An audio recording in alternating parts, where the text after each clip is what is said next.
Stan Suchkov, welcome to Listening with Leaders. You are the CEO of a company called Evolve Platform, which can be found at evolveplatform.ai, and you have developed a learning management system, which you're offering as a software service to organizations who have a need to train employees. And it looks like it's AI based, and you're just going for it. Welcome to the show. Yeah, thanks for having me. Yeah, and I'm the founder of this platform, and it's actually based on AI. And we have launched like a year and a half ago, but we continuously grow, and we present ourselves in Europe, United States, and Asia. Um, And right now you're in Thailand. yeah, and right now I'm in Thailand, and I do love spending winter in Thailand, and I do some sort of business development here as Mhm. well. So I've been to Indonesia several weeks ago, and we've signed several contracts there. Well, good for So you. Tell us a little bit about your backstory. I know that you went to business school at Berkeley, but tell us a little bit more about yourself. actually, I was born in Germany, and then we moved to Russia. So I'm originally Russian, but I started the entrepreneurship journey, I guess, 10 or 12 years ago. And I do remember myself when I decided to build my company and moved from a small city to our capital, to Moscow. And I lived on a railway station because I was out of money and decided to go and to build a construction company. It was the easiest way to develop yourself because you don't need any assets. You just need to find any contracts you can. And I started to find first contracts, hire new employees, and building a company. And we actually succeeded a lot. My company, in 6 years, we've become one of the biggest companies in Russia. Um, So we built several unique buildings, and I presented them in Europe at the most unique buildings of the century. It was like, and this was a really, construction company that you started? yeah. Is that still company still operating? I've exited. So I've made exit, Okay. and I always dreamed about IT startup, and I decided to focus it. So I exit the company and started to build my first product, which I haven't succeeded in. So what got you started into doing your own platform, SaaS, service as a software, Yeah. software as a service? Long story short, since I wanted to build a global startup, like international product, and I didn't know anything about startups and I didn't know how to build them. So I started to invest my own money and I've hired a small team and we started to make our own first product. It was like soft skills development platform for B2C users. But I haven't talked to any clients and I decided to build it on my way. It was like, I know what do people want, so I will do it by myself and I will not talk to customers. And as you can predict, something bad happened. So no one started to use our platform and I invested a lot of money in marketing. So people installed the app, then they use it for several days. I didn't want to pay and it was round and round. And then actually, I logged in LinkedIn and I found many competitors, and I have reached the founders of these huge companies like unicorns, the companies at tech. And I've decided to ask them for the help. So I said, hey, I'm Stan. I moved from Russia to Europe and I started my own startup, but it doesn't go well. Can you just have a look and suggest me something? And 9 out of 10 entrepreneurs answered me and they said, okay, let's help. And I had several meetings in the United States and I had meetings in Europe with all these founders, the founders who have sold their companies for like hundreds of millions. And all of them advised me different things. But first of all of them said that I'm going to the wrong direction and I need to change everything. And it was actually a truth. And I had a really great meeting with a guy in Barcelona, Scott Whittaker, and he spent 4 hours with me offline and he analyzed all my platform. He said he has pointed all the mistakes I've made. and he helped me to completely rebuild the startup, to make the pivot. And it was like the company named Add Up. It has been bought by another company like 3 years ago. And he said, actually, companies, they don't need courses like for the soft skills development. They don't need any courses which they can purchase from libraries. They need their own courses. And I said, what do you mean? It's easy. When we decided to focus on B2B, we have hired 30 people and have placed them in Manila, in Philippines. And when we had a call with any potential client, we stated that we can convert all their content into the courses in one day. Clients, of course, they agreed to do it. We took all the content, we've sent it to Manila, and 30 people just started to do conversion work in 24 hours. And I said, Scott, but now there is an AI features which can help. He said, exactly.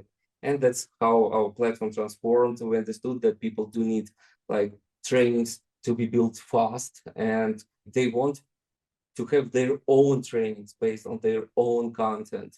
And that is why we started to do this product.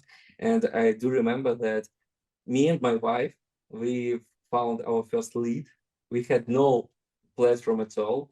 And we said, we can convert all of your trainings in 24 hours. They said, okay, let's do it. So we had a subscription to ChatGPT, and we spent 20 hours with ChatGPT to convert this content into the 3 courses. And we have converted them, we have sent them, and this company decided to buy. Oh my God, so it works. Then there was another client, again, through ChatGPT, and it was like 5 clients more. And then we decided to build the company. We decided to hire more people from machine learning specialists and et cetera, et cetera. And now we have like almost 30 people. We have a really incredible product because we grow 30% each month. We have acquired big enterprises just in 1 year, and everyone just say, wow, oh my God. That's what almost all of our clients say when they try our product. So in your product, people they upload their content, whatever it might be. Could be manuals, training manuals. You can upload even this podcast, by the way. So you Pardon can me? upload this, you can upload the record of this podcast. Okay, so video, you can do videos. Video, Yeah, any kind of digital data you can upload. And you've got yeah, an AI platform that will take all that digital information, analyze it, analyze make it. recommendations about what kind of courses you can structure and how to put it together. And then you can say, okay, I want to do this, and then it creates it for you. Yeah, it creates it for you using your own content. It Right. doesn't lose any information from the content uploaded. It creates course, it creates tasks, it creates interesting facts, it draws images, it can generate videos, etc., etc.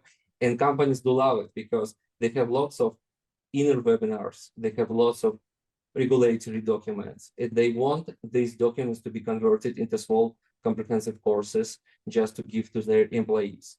And we have companies which generate like dozens of courses per 1 week. So they just pay and pay. Wow. And so the companies pay a subscription to the platform? Yeah, they pay a subscription to the platform. They pay one-time payments for course conversion, and they pay subscription for employees. But our platform does differ from other platforms because it evaluates open-ended questions. It generates open-ended questions and then it evaluates them. It provides pros and cons about each employee. It has a knowledge base and so many features. So we just develop. I just can't stop developing new features, and companies do buy them. It's really cool because you have reached the opportunity to build a startup which is needed by other people. It's so great. I just can't even explain. You're pretty excited about it. Yeah. You're really excited that you've got a platform now that people love, and they keep asking for, and you keep thinking of new features, and it just gets bigger and more expansive and more responsive to people's needs. And like you said, you're growing at 50% per month, which is phenomenal. Yeah, actually between 30 and 40% per month. Yeah. But yeah, it's abnormal because we don't do any marketing at all. So Oh, just Well, companies word of do mouth. find us from word of mouth, and we have like from 5 to 8 demo calls per day. So every day we have 5 to 8 demo Wow. calls, and we don't spend money on marketing and all right now because we don't have time for this, and we can't even take all the leads who come to us, and because we give actually a first try for free. And for example, if I have a call with you tomorrow, I say, hey, Douglas, can you just send me anything you want? And I'll show you the course literally tomorrow on our first call. Wow. And you just come to the call and you see your content converted into the course on the first call. And say, oh my And God, people are blown away. yeah. That's Yeah. great. I can tell you this really gets you excited. And you're a nomad, so you live all over the world. What is it that really gets you excited and gets you up in the morning, you go to work? I've spent 2.5 years without revenue. When I started to build the first startup, we could generate revenue for 2.5 years. And I started to lose the belief in myself. And actually, in like, I started to think that I cannot build a startup. You were having self-doubts. Yeah. And that's what happened. We have started to get our first clients. These clients stated that this product is great. And every day I wake up and go to work because I do know that something great will happen today. And every day it happens. Something So great happens to you every day, and that's what gets yeah, you yeah, excited. yeah, yeah, yeah. That's really cool. So, Stan, what is it you think that about yourself personally that makes this also successful? You are not the first person who asks me this question. And I always say that discipline, consistency, and resilience. There you These are go. the factors. Yeah, because Discipline, consistency, and desire. yeah, Where do you pick up those attributes? uh, I do understand and I do believe that soft skills are the most important skills you can acquire. You're reading my It's new book. it, it- yeah, and it's really difficult to get them. It's really difficult to train them.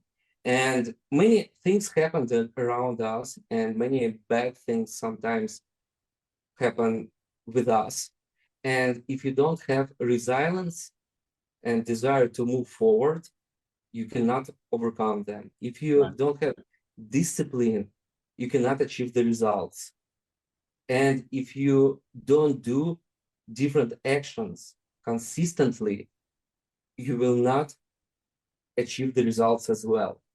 That's why I state that these are the most important skills for the entrepreneur. You need to develop in yourself. And I guess I've developed them. But I've had lots of like bad behaviors like in myself. For example, I shouted a lot at people who worked with me years before, or I wasn't interested in company culture, etc. And these are like second level of skills you need to develop in yourself. You need to like respect people who you work with. You need to build the culture of trust between each other, etc., etc. And when I started to develop all these things, I learned that people do want to work with me, and people do believe in me, and they don't even care about the money you pay to them because they think that you can lead them to a better place. You can help them to achieve their personal results, and it's really great. Good for you. I'm working on my fifth book called Leadership Empathy. And I start off in the first chapter talking about where soft skills came from. And most people don't know this, but it came from the U.S. Army Training Command in 1973.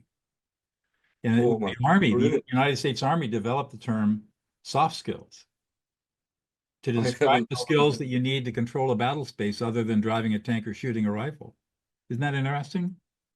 Yeah, really interesting. You should definitely share the link to Amazon when you will publish this book.